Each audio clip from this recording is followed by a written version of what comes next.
Vamos falar hoje sobre as 13 almas benditas.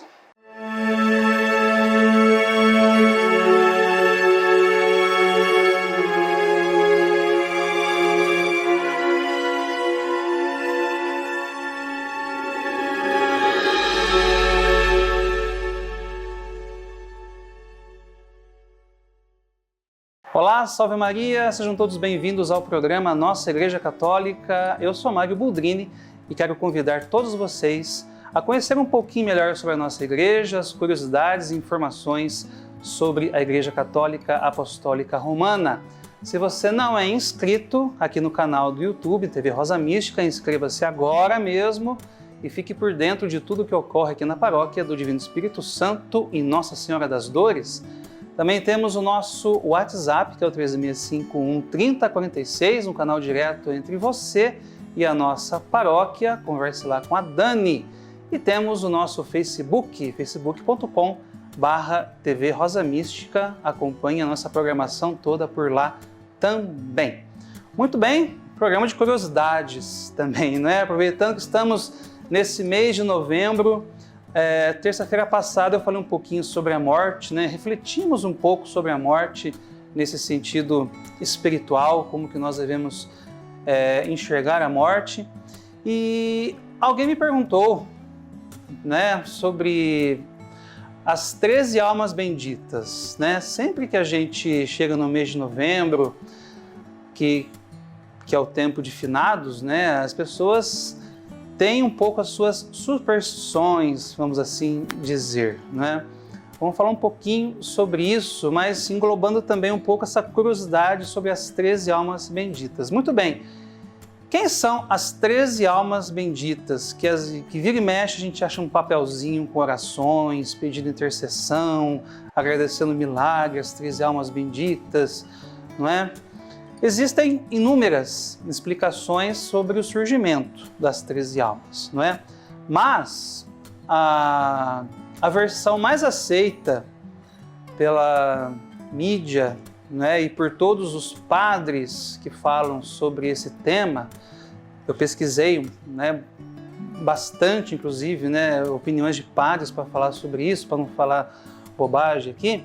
A versão mais aceita sobre as 13 almas é a seguinte: no dia 1º de fevereiro de 1974, houve um incêndio no edifício Joelma, em São Paulo, né? Os mais antigos que acompanham aqui vão se lembrar desse episódio, que foi uma catástrofe nacional, onde muitas dezenas, né, de pessoas, centenas de pessoas perderam a vida nesse incêndio catastrófico, né, no edifício Joelma, lá em São Paulo. E o que acontece, né? Depois que o incêndio foi controlado, foi apagado, que foram ver os estragos, né? Acharam 13 corpos dentro do elevador do edifício, que ficaram presos ali durante o incêndio e foram totalmente carbonizados. E como não tinham, né, como ver a identificação dos cadáveres, eles foram separados, né, os 13 cadáveres, e foram sepultados no cemitério São Pedro, na capital paulista, né? Quem vai lá no cemitério São Pedro tem um cantinho especial lá com 13 pequenas tumbas, né, 13 pequenos túmulos assim, onde estão enterrados cada um dos cadáveres. E essa é a versão mais aceita, talvez pela igreja, vamos dizer, né? Porque eu li opiniões de muitos padres que falam sobre isso, que alguém um dia resolveu pedir a intercessão para esses defuntos, né, que estão ali enterrados e que nunca foram identificados, como dezenas de pessoas do edifício Joelma jamais foram identificadas também, foram enterradas como indigentes.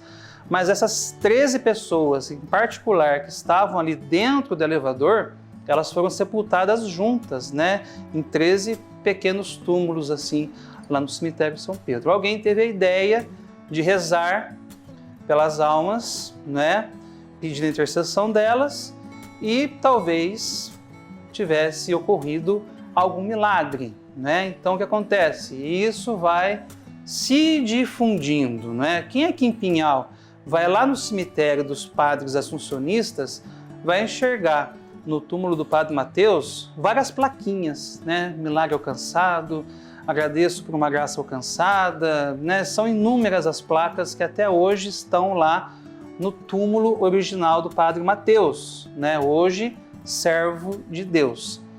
Mas veja bem, gente, entre o Padre Mateus e entre as 13 almas tem uma grande diferença. Qual que é a grande diferença?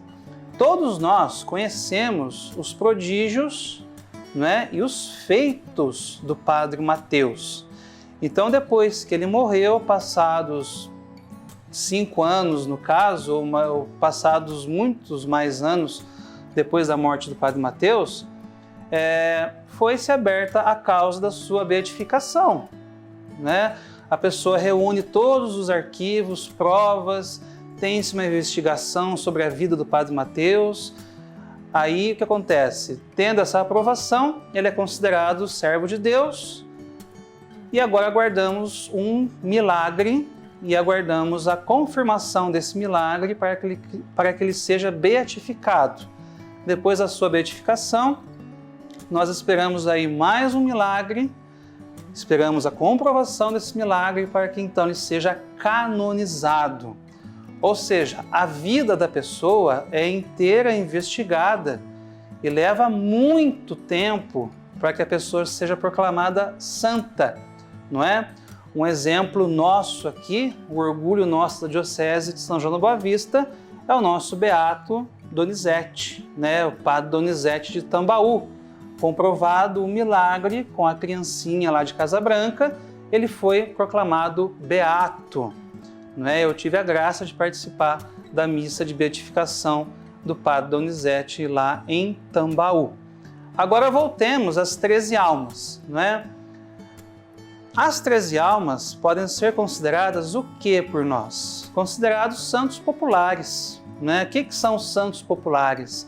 São as pessoas que morreram com certa fama de santidade, mas que ainda não têm aquela aprovação ou ainda não passaram por uma investigação oficial da Igreja para comprovar a sua santidade, não é? E no caso das 13 almas, a gente nem sabe quem está enterrado ali. A gente nem sabe se são o sexo das pessoas que estão ali enterradas, a idade das pessoas que estão ali enterradas. Nós não sabemos absolutamente nada de quem está ali. Somente Deus sabe quem está enterrado ali, não é? Aqui em Pinhal, a gente tem, por exemplo, o Dr. Geraldo Sanches, né? Os mais antigos vão lembrar também aí, né? Dr. Geraldo Sanches, que tem um túmulo muito famoso, conhecido aqui em Pinhal, que é um santo popular aqui para os pinhalenses, né? Mas deixando claro que eu não estou menosprezando, né, Dr. Geraldo Sanches, eu estou fazendo apenas um comparativo, né, dos santos populares, dos santos que são oficialmente reconhecidos pela Igreja. Quando a gente vai no cemitério no dia 2 de novembro, a gente vê muitas velas acesas no túmulo do Dr. Geraldo Sanches. Tem mais santos populares aqui em Pinhal, mas eu não me recordo agora, né? Mas o mais famoso é o Dr. Geraldo Sanches. Minha mãe fala muito dele, inclusive. E se a gente vai no túmulo dele, tem muitas plaquinhas também, com graças alcançadas, etc. e tal. A gente não duvida, né, dessas graças alcançadas, porque tem pessoas que rezam por ele, rezam para ele, pedindo a sua intercessão, e algum milagre talvez tenha aí acontecido na vida dessas pessoas, a graça alcançada. Então, aqui a gente, hoje nesse programa, a gente meditou um pouquinho sobre isso, né, para encerrar o assunto aqui. Quem são as 13 almas benditas, que muita gente sempre reza por elas, e essa diferença entre os santos reconhecidos pela Igreja e os santos populares. Nós sabemos que os santos não são só aqueles que são oficialmente reconhecidos pela Igreja, né? Santo Antônio, São Francisco, Santa Luzia, São Pantaleão, não são somente esses santos.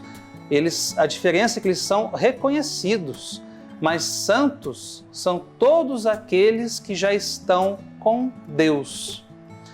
Se nós morremos e passamos pelo purgatório, um dia nós chegaremos até o reino dos céus, estaremos junto com Deus. É preciso que nós purifiquemos a nossa alma para que nós estejamos com Deus. Então, se nós estamos com Deus, nós somos santos. E eu disse isso no programa passado e retorno de novo aqui, né? O Papa Bento XVI, nosso saudoso Papa Bento, futuro santo, se Deus quiser, né? Uma santidade inigualável. Ele já dizia que há santos, que existem santos que somente Deus sabe o nome. São justamente essas pessoas, não é? Que estão, essas almas, aliás, que estão junto a Deus lá nos céus, né? A gente não sabe, né? Possivelmente o Dr. Geraldo Sanches esteja com Deus no reino dos céus. A gente não sabe se as 13 almas benditas estão com Deus nos céus. É por isso que são chamados de santos populares. Por quê? Porque foi o povo que deu a santidade a essas almas, que pede, que reza, que pede intercessão junto a Deus. Tá joia? Então continuem aí mandando sugestões, né, dicas para o nosso programa, para a gente falar um pouquinho aqui sobre certos temas, né, que é muito importante para nós também termos esse feedback, como eu tenho de todo mundo que assiste o programa, que gosta e que vive mandando pergunta para a gente aí. Tá joia? Então a você que esteve conosco nessa noite, o meu muito obrigado mais uma vez pela audiência. Fique com Deus e até terça-feira que vem com mais um programa Nossa Igreja Católica. Fique com Deus e até lá.